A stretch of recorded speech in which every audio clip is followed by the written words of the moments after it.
Hi, my name is Kimberly Kaganap, and today I'll be talking about dispositions. First, I'm going to be talking about the dispositions that I feel I already possess and that I'm successful at. Out of the 10, there are 9 that I feel I'm successful at. The first one was high expectations.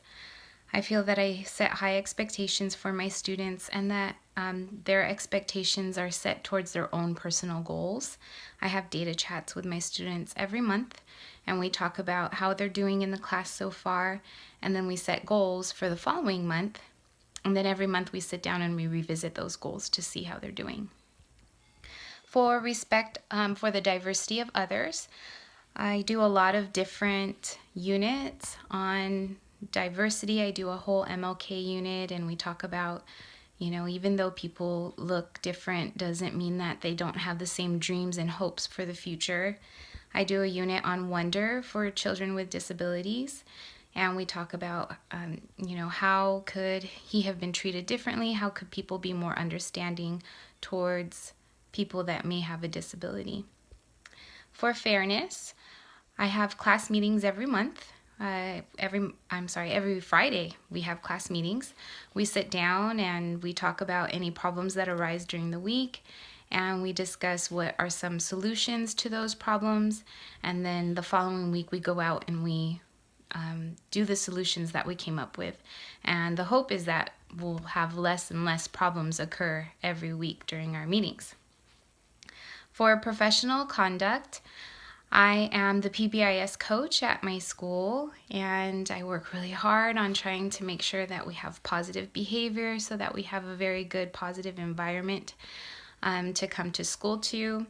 I'm also the SST lead, so I help with the meetings, I take notes, and I also offer any expertise that I could give during those meetings if I feel like there's some other things that we could do to help a student. For reflection, I'm very blessed to have a team that enjoys sitting down and we pull out our assessments and we go over scores and we see where there's some gaps in learning, and we try to come up with a new plan on addressing those gaps, and that's usually what drives our lesson plans for the next month. And so every month we kind of sit down and we think about, okay, where are we going now? What is our plan next? For curiosity, my school site has gotten rid of worksheets on Wednesdays. On Wednesdays, we are not allowed to use any worksheets. That day is dedicated to teamwork.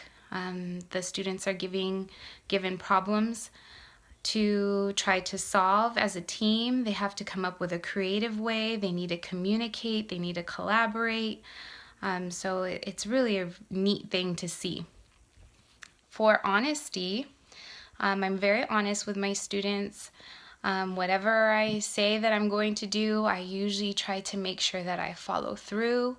I want them to believe in the words that I'm saying, so I have to follow through with what I say that I'm going to do.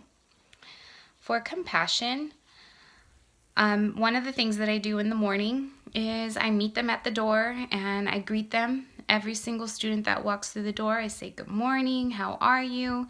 And this is a way for me to assess how they're doing. If they've had a really bad day in the morning or at night, it kind of gives me an idea on how am I going to treat this student today. Maybe they've had a really rough time at home. I work in an area where I have some students that are homeless, students that are going through abuse, so I have to be very understanding of that when they walk in. And dedication. I feel that I'm very dedicated to my job.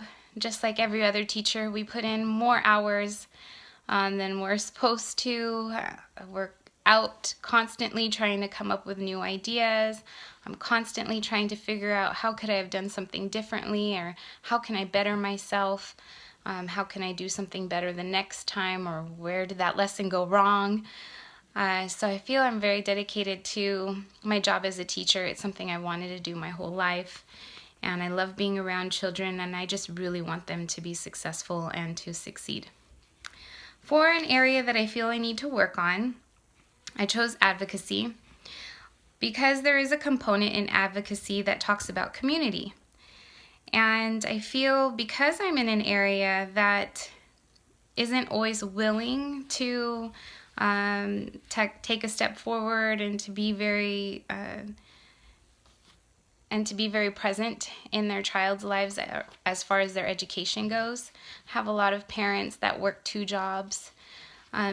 So it's kind of hard to build that community component to get them to feel like they're a part of their child's education. And so that's kind of an area I really want to work towards. I started using an app called Class Dojo, and I felt like that was a really great way to get the parents involved in what's going on at school. So that's an area that I'm really still trying to work on because it kind of goes both ways. So I need to find ways to fill that gap. And lastly, what I think a professional educator looks like. I feel a professional educator is someone who is not in and out the door with the students at the beginning and at the end of the day. They're really putting in those hours. They're people that do not complain about their responsibilities. They know if it's something that is going to benefit a student or if it's going to help the students in their classrooms, they just do it. They don't complain about it. And they're problem solvers. They find ways to solve the problems in their classroom, and also they are adaptable. A professional is adaptable if things aren't going the way that they expect them to go, or if things change, our schedules change during the day constantly, an assembly pops up or there's something we need to do, we adapt to that change. And like I said before, we don't complain about it, we just do it. Okay, that's it. Thank you.